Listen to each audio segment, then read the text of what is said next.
Next we have expression from the Pure Scot blended Scotch brand owned by Bladnoch. This is Pure Scot Midnight Peat, which might be fairly interesting. This is a brand that I haven't had too much experience with. From doing a bit of research, they seem to be making or trying to make whiskey accessible and appealing to perhaps a younger demographic.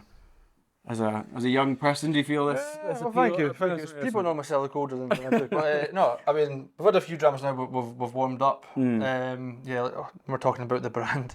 You've said that they're trying to attract a younger demographic. Fair enough.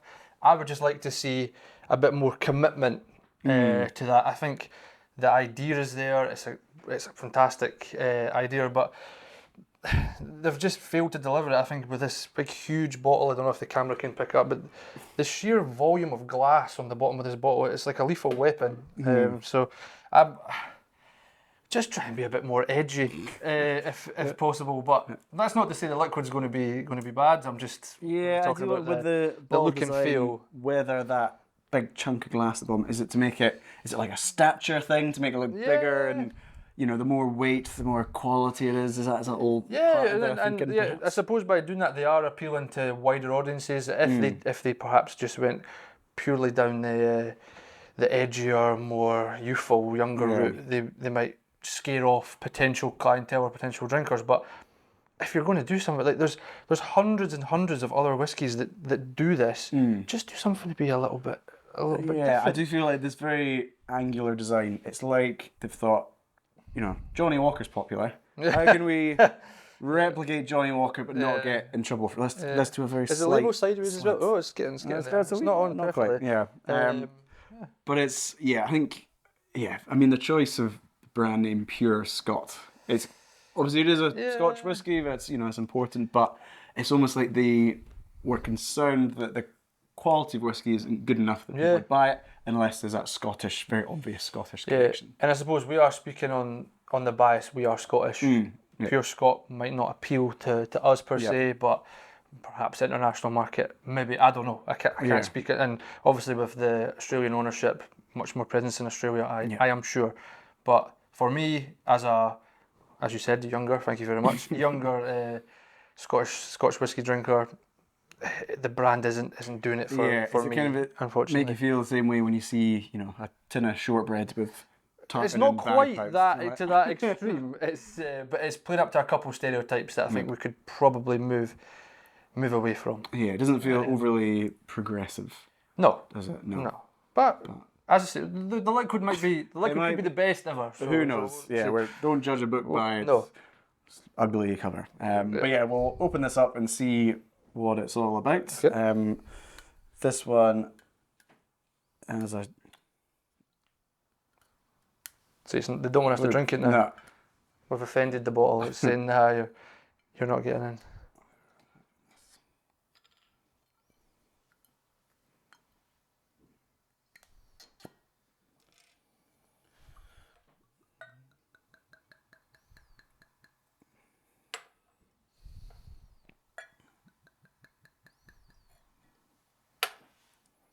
Right, so this, as we say, is Pure Scot Midnight Peat, a blended Scotch whisky bottled at 44.5%. It's been matured in peated whisky casks. Yeah. So I think the logic is that the smoky whisky flavour is soaked into the wood and then passed on to the blend. What is Midnight Peat? Is that different to just regular peat? Who is Midnight Peat? Peat? That's weird. I don't really know. It sounds quite a... I don't know, it feels like a romantic... Trying to make it sexy, it's fine. But interesting concept though. Yeah, I'm not opposed to the maturing of liquid in ex-peated casks. I've tasted some quite quirky stuff like that. The first one I had was an old Pulteney, I think. They used kind of smoky whiskey cask, and it doesn't give that raw smokiness in the same way as having a peated. Doesn't hit you straight away. What I would say though is there's actually not a huge amount of peat going on there. Which for the name Midnight Peat, you might be disappointed if you're looking for the smokier style. I do think I suppose for new people who are new to whiskey, that smoky flavour profile is something that I'd say most people struggle with. Some people love it straight away, like, this is amazing. Yeah. But I think, I don't know, what do you think? Well, if I was opposed to peat, I wouldn't pick out a bottle that was called Midnight Peat. I would pick out something else. But yeah, if you were tasting it at a bar perhaps and a bartender picked it out for you, there isn't a huge amount, honestly, going on in the nose. And I'm trying really hard. I've got quite a large nose and I've got to get right in there to get the peat just to the back, right to the end of the... Yeah, it is subtle, isn't it? Maybe if we give it a try, we'll see if much comes through on the palate.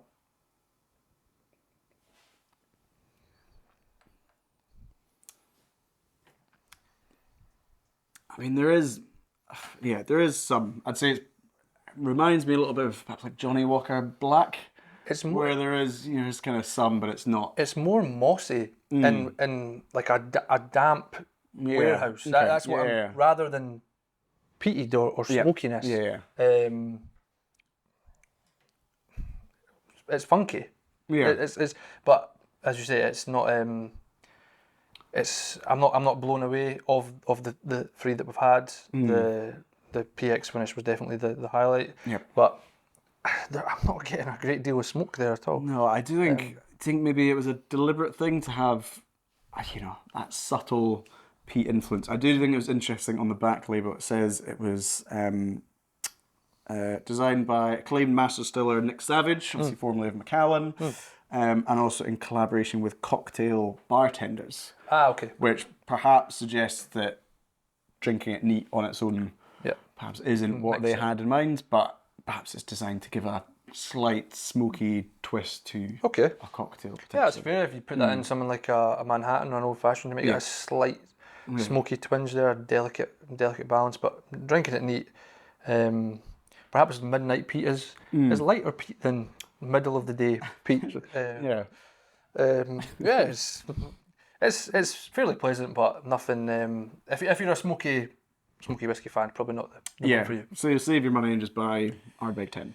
Yeah, I'd say it. But I think for those maybe who are looking for an introduction to smoky whiskey or to that peated profile, this could be a very, very gentle way to start. Yeah, definitely. And the ABV's not too aggressive either. It's pretty well balanced. Yeah, I think to be fair, that slight stronger strength does help. I think if it was 40%, it'd just feel like a wasted opportunity. Yeah. But it's not bad. It's nice that they've done slight twists on the classic style, having a sherried one and a smoky one, I suppose. But not one I'll be shouting from the rooftops about.